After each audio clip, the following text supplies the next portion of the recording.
Sri K. Mohan Naidu ji.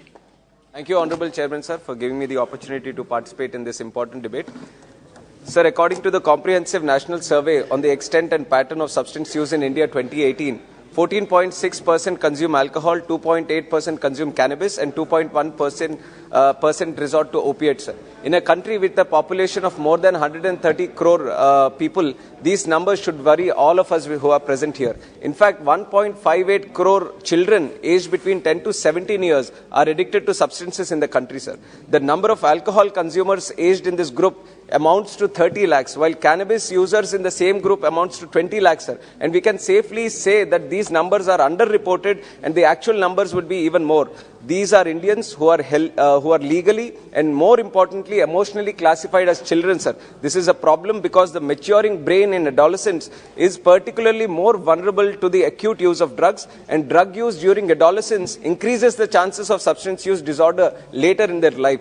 However, in order to tackle this issue, we need to understand the geography and the geopolitical situation behind it, sir. India is sandwiched between two major drug-producing rings in the world, which is the Golden Crescent, comprising of Pakistan, Iran and Afghanistan, and the Golden Triangle, which comprises of Thailand, Laos and Myanmar. Hence, India is located in a location that will inevitably make it vulnerable to the drug trade, sir. And since many of the drug trade supply chains are international, it becomes all the more pertinent to take up these negotiations with neighboring countries and evolve regional security architecture to combat this issue, sir. And platforms like SAARC, ASEAN or regional NSAs meet could serve as a great platform for the central government also, sir.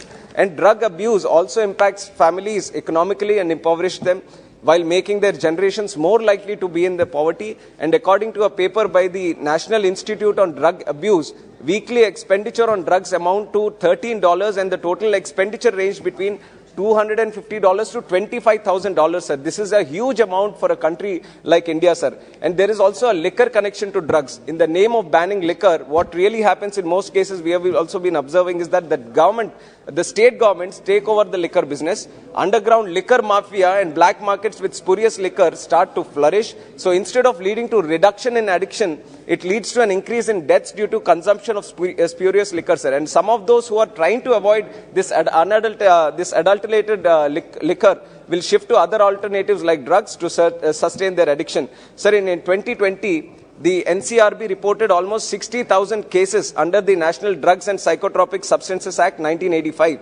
which was reportedly a twofold increase in the last decade alone, sir. So clearly, a legal-only approach towards drug abuse and addiction is not yielding satisfactory results. Instead of a retributive justice and punitive framework, the governance structures need to approach it as a public health problem, sir. A disease that needs to be tackled through rehabilitation instead of revenge. Instead of a compulsory imprisonment for the possession of small amounts of drugs, according to the NDPS Act, a de-addiction treatment and rehabilitation strategy should be adopted by the central government, sir. And any or all treatment gaps for drugs users should be plugged at the earliest. There is a need for district level and other forms of decentralized surveys, sir, regularly to identify all at-risk districts or regions and develop a specific plan for them. Last minute, I'm just concluding, sir.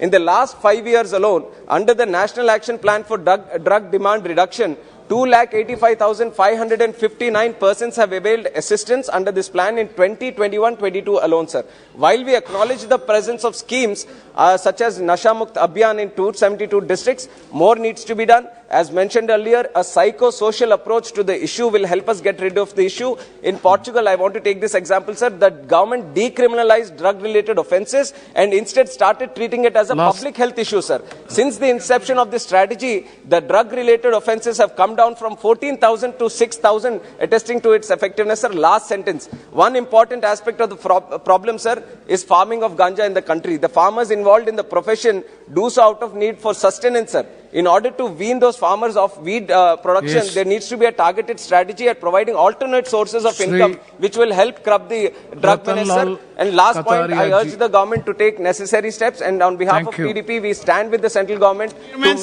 India a drug-free country, sir. Thank you very much. Thank you very much. Thank you.